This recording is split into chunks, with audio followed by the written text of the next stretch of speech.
Isang magandang umaga sa inyo mga kawakwak. Unang-una, salamat sa lahat ng mga bumati kahapon na birthday ko. Pasensya na, hindi ako naghanda kahapon eh. So, umalis ako ng bahay maaga pa. Sabi ko bibili ako ng handa, pero yung nagamit kong sakyan papunta ng tindahan, tricycle. So nalampasan ko yung tricycle, nagpila na lang ako sa tricycle.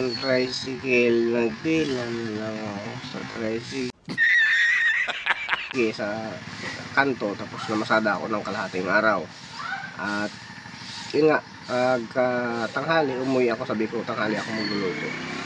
Ay biglang umulan, tulog ako, dilim na ako nakagising. Bola lang yan. Tapos sabi ko, antok pa rin akong time na yun. Sabi ko matutulog ako ng maaga, pero hindi ako nakatulog ng maaga. Sabi ko maghintay na ako ng 12 midnight. Dahil nga wala akong handa, sabi ko punta akong sementeryo. Hanap ako, baka may mga naiwan pa na biko doon.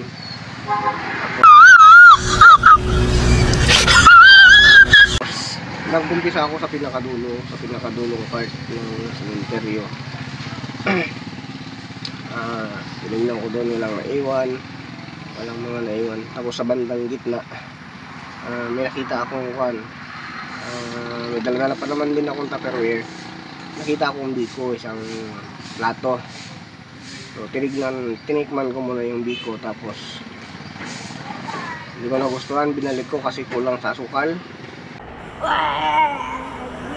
Tabang siya. Lumipat ako doon sa kabilang side, sa my left side. Meron ko yun.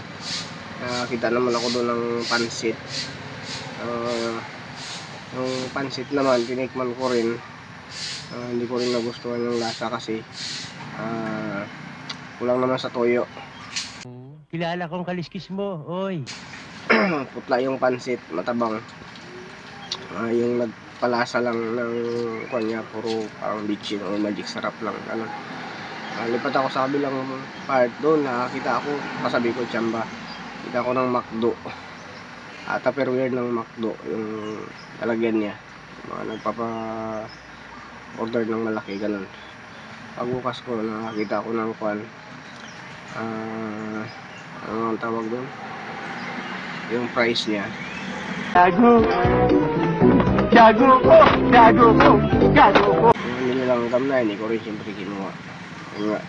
Tapos ang dami pa naman. Pat ako hanggang sa malapit na ako makarating sa entrance ng sementeryo, dahan-dahan. Nakita ako ng biko ulit. Kita ko yung biko. Kung yung una kulang sa asukal, ito namang biko na nakita ko, naka-Tupperware pa, ang dami pa siya. Sabi ko swerte, meron ako maiuwi sa bahay. Nung tinikman ko yung biko, kulang na nga sa tamis, parang hilaw pa yung pagkakaluto niya ng malagkit. Ano ba pakialam? May gulay. Tapos wala pang latik. Nakakagigil ka. Yun. Lipat ako sa kabila.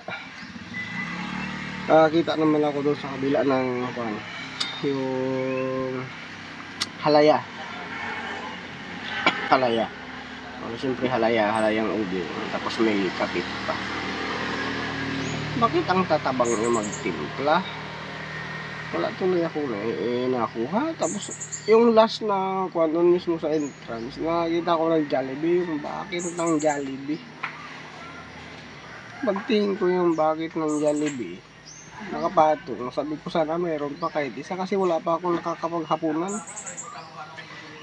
Pasko, puro buto na lang. Ano ba yan? Ayun, napuyat ako. Umuwi akong walang dala kasi wala akong nagustuhan sa mga naiwan doon sa sementeryo. Puyat ang person, 3 o'clock, 3:30 o 4 o'clock na ako makauwi. Gutom. Pag uwi ko sa bahay, nagkape na lang ako. Ganon.